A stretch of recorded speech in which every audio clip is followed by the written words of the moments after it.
राजस्थान कांग्रेस में नेतृत्व को लेकर चल रही खींचतान एक बार फिर तेज हो गई है। सवाल यही कि क्या सचिन पायलट को राज्य की राजनीति में दोबारा बड़ी जिम्मेदारी दी जाएगी और क्या 2028 के विधानसभा चुनाव से पहले कांग्रेस उन्हें मुख्यमंत्री के चेहरे के तौर पर आगे बढ़ाने की तैयारी कर रही है। इन अटकलों को उस वक्त और बल मिला जब 28 दिसंबर को दिल्ली में कांग्रेस के फाउंडेशन डे के दिन राहुल गांधी और सचिन पायलट की मुलाकात हुई। सूत्रों की माने तो इस बातचीत में पायलट ने साफ शब्दों में कहा कि दिल्ली में रुकने का अब कोई राजनीतिक फायदा नहीं रहा और अगर राजस्थान में चुनावी तैयारी करनी है तो अभी से वहीं सक्रिय होना जरूरी है, क्योंकि चुनाव में अब ज्यादा समय नहीं बचा है। पार्टी के अंदर भी यह महसूस किया जाने लगा है कि कांग्रेस की पुरानी कार्यशैली, जिसमें फैसले आखिरी वक्त पर लिए जाते हैं, अब राज्यों में नुकसान पहुंचा रही है। हाल ही के चुनावी अनुभवों का हवाला देते हुए यह तर्क दिया जा रहा है कि जब प्रदेश अध्यक्ष या चुनावी चेहरा बहुत देर से तय किया जाता है तो संगठन को खड़ा करने और सरकार के खिलाफ माहौल बनाने का समय नहीं मिल पाता। यही वजह है कि प्रदेश की कमान संभालने की चाह रखने वाले नेता यह मांग कर रहे हैं कि उन्हें पर्याप्त समय दिया जाए ताकि वे राज्य भर में दौरे कर सकें, अपनी टीम बना सकें और चुनाव से पहले जमीन पर पकड़ मजबूत कर सके। हालांकि सचिन पायलट की राजस्थान वापसी की राह इतनी आसान नहीं है। अब यह लड़ाई सिर्फ पायलट और अशोक गहलोत के बीच की नहीं रह गई। राजस्थान कांग्रेस की राजनीति में एक तीसरा मजबूत धड़ा उभर चुका है, जिसके केंद्र में प्रदेश कांग्रेस अध्यक्ष गोविंद सिंह डटोसरा हैं। डटोसरा का 5 साल का कार्यकाल औपचारिक रूप से पूरा हो चुका है, लेकिन इसके बावजूद दिल्ली में उनकी पकड़ मजबूत मानी जा रही है। पार्टी सूत्रों का कहना है कि संगठन महामंत्री केसी वेणुगोपाल और राजस्थान के प्रभारी सुखविंदर सिंह रंधावा का झुकाव डटोसरा की ओर है, जिसकी वजह से प्रदेश अध्यक्ष को लेकर कोई स्पष्ट फैसला अब तक नहीं हो पाया है। सचिन पायलट की राजनीतिक यात्रा राजस्थान से गहराई से जुड़ी रही है।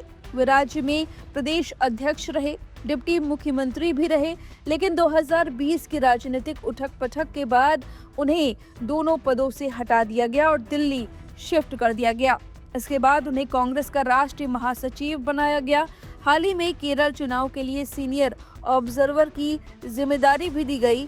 इसके बावजूद पार्टी के अंदर यह आम धारणा है कि पायलट का राजनीतिक आधार और उनकी असली ताकत राजस्थान में ही है और वे खुद भी राज्य से बाहर लंबे समय तक रहने के पक्ष में नहीं है।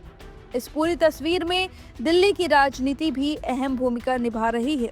कांग्रेस संगठन में संभावित बदलावों को लेकर चर्चाएं हैं। अगर केसी वेणुगोपाल केरल की राजनीति में सक्रिय भूमिका निभाने के लिए दिल्ली छोड़ते हैं तो संगठन महामंत्री का पद खाली हो सकता है। इस कुर्सी के लिए कई नाम चर्चा में हैं, जिनमें अशोक गहलोत, सचिन पायलट और दोनों शामिल बताए जाते हैं। एक वर्ग का मानना है कि गहलोत राज्यसभा के रास्ते दिल्ली की राजनीति में बड़ी भूमिका निभा सकते हैं, लेकिन दूसरा वर्ग पायलट को संगठन में और ऊपर ले जाने की बात कर रहा है। हालांकि गांधी परिवार की पसंद को लेकर पार्टी के अंदर यह संदेश साफ माना जाता है कि संकट के समय सचिन पायलट को हमेशा समर्थन मिलता रहा है।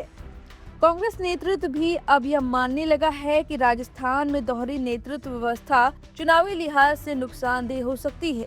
अगर अशोक गहलोत और सचिन पायलट दोनों एक साथ प्रभावशाली भूमिका में रहें तो अंदरूनी खींचतान का असर सीधे चुनावी नतीजों पर पड़ सकता है। यही वजह है कि पार्टी के सामने अब मजबूरी है कि उसे किसी एक रास्ते का चुनाव करना होगा।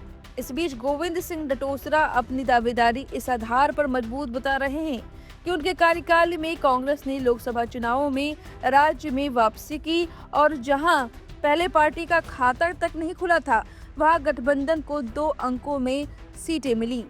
अब बड़ा सवाल यही है कि क्या कांग्रेस 2028 के विधानसभा चुनाव से पहले राजस्थान में नेतृत्व को लेकर कोई बड़ा और स्पष्ट फैसला करेगी या फिर यह मामला एक बार फिर टलता रहेगा। फिलहाल दिल्ली से लेकर जयपुर तक चर्चाओं का बाजार गर्म है। लेकिन अंतिम फैसला पार्टी हाईकमान के हाथ में है और उसी फैसले पर यह तय होगा कि राजस्थान में चेहरा आखिर कौन होगा सीएम पद का।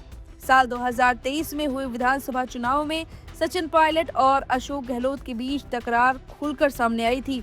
इस चुनाव में सचिन पायलट चाहते थे कि उन्हें सीएम फेस बनाया जाए और अशोक गहलोत खुद को सीएम फेस मानकर चल रहे थे। दोनों के बीच की तकरार का कांग्रेस को नुकसान भी हुआ। नतीजा यह रहा कि विधानसभा चुनाव में कांग्रेस की बुरी तरह हार हुई और भाजपा ने जीतकर अपना मुख्यमंत्री बना लिया। इसी वजह से कांग्रेस पहले से सतर्क है और हो सकता है कि कोई बड़े फैसले लिए जा सकते हैं। फिलहाल इस जानकारी पर आपकी जो भी राय में कमेंट करके अपनी राय जरूर दें। बने रहिए लाइव हिंदुस्तान के साथ।